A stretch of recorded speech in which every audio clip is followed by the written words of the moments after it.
What's up guys, welcome back to Tractor City. I'm Ashton Pierce. Today I have an LS MT-225s. I'm gonna show you quick maintenance or just quick check for your 8 to 10 hours, or just every time you go out to use the tractor. I recommend checking this stuff. First thing we're gonna talk about is gonna be the fluids. This takes powertrain fluid for the hydraulics or hydraulic fluid, right? To check the hydraulic fluid on this tractor, it's gonna be on the back. You're gonna notice this little painted cap here.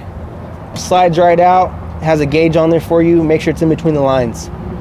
That's your check point, and then your fill point right above it, there's this orange cap here. And they also have it painted white up on top for you. So fill point, check point, okay? Hydraulic fluid. Take quick note, my loader's on the ground. If the loader's in the sky or in the air, this ram will be filled with fluid, which in other words, your level is going to be off in the back. You're going to think you're low and you're not low once you put the loader down. So note, always have the loader on the ground, okay? Going from the hydraulic fluid, we're going to go to oil. I'll pop the hood now. You don't need to pop it to check it, but this is where the fill point is. We're going to go to the right-hand side of the tractor. Right down here, you'll notice right next to the oil filter, there's this little yellow handle. Slides right out, same deal. It wants to be in between these lines to make sure you're good for your oil. If you're low and you need to add to it, I've already popped the hood open. You'll notice the orange cap on top that's painted white. That's your fill point for the oil.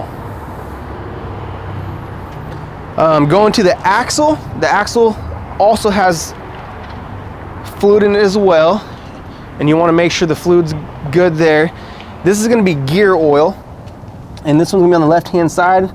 They have a little white painted on there for you as well. It's an orange cap. And you're going to notice same deal. You want it in between there, okay? So that's your gear oil for the front axle. And then kind of a quick note, obviously kind of common sense as well though. Make sure your tractor's level. You want this guy to be as flat as possible so your levels are correct, right? If you're leaning on the hill, it's obviously not going to read right. Okay, fuel. Since we're doing fluids, the fuel, you're just going to check the fuel filter. This guy, I'm not sure if you're going to be able to see him very well, but he's inside here. And you just want to make sure the guy looks clean, right? It looks just like the fuel that's in it right now. So if you got good clean fuel in there, it's going to look the same color. Also make sure there's no debris or dirt in there. If it does, you want to switch that out. If it's really bad, you might even want to dump your tank, put fresh fluid in, okay? Or fresh fuel in. So we did all our fluids, all our level testing there. Next, we're going to jump to the radiator. Also, same deal, right? You want to make sure you got your fluid in here, because if you don't, it's going to overheat on you. This guy also has an overflow tank, which is located over here.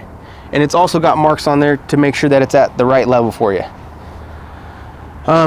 Jumping from that, we're gonna go right into the actual air stuff, because it kind of relays into this radiator.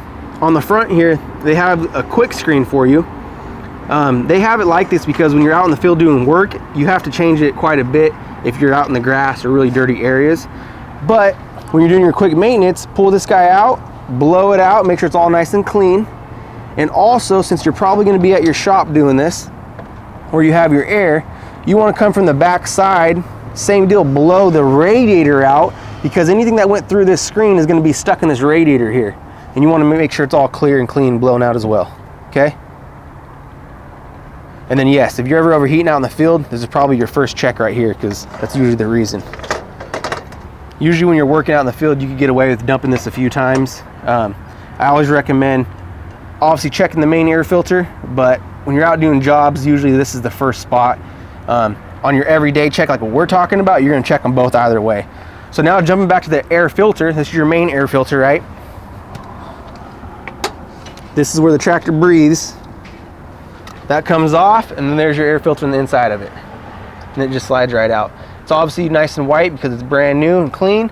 If it gets a little brown, you can still blow it out just like you would the radiator from the inside out, making sure it's all nice and clean for you to reuse it. But if it starts getting black, I recommend changing that. That's your lungs of the tractor. You want it nice and clean. Since we're underneath the hood right here, we're gonna go right to the battery. Same deal for your power source. You want everything clean. You don't want any bad connections. So you want to make sure these battery connections are all nice and clean. If they look like they got debris or gunk in them, you want to pull them off and clean them up, so you got great connection. So I think we talked about everything. We talked about our fluids, the levels, how to add to them if they're low.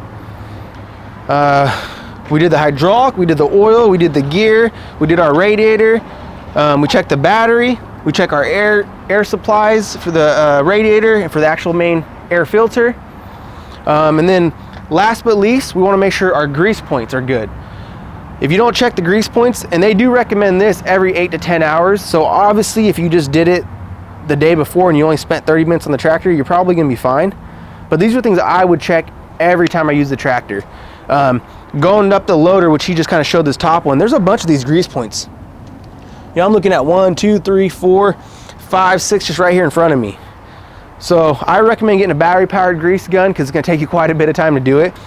But essentially what you're doing is inside here, when you fill up this grease point, it's going to push goop out of here. And once the goop comes out, you know that there's grease in between the metal and metal. So you won't have that friction there, which is going to wear the metal out.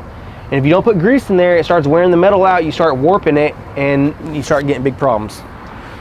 So that's it. We went through all the fluids, checkpoints, air stuff, grease points. That's your main basic stuff that you want to check before you use the tractor.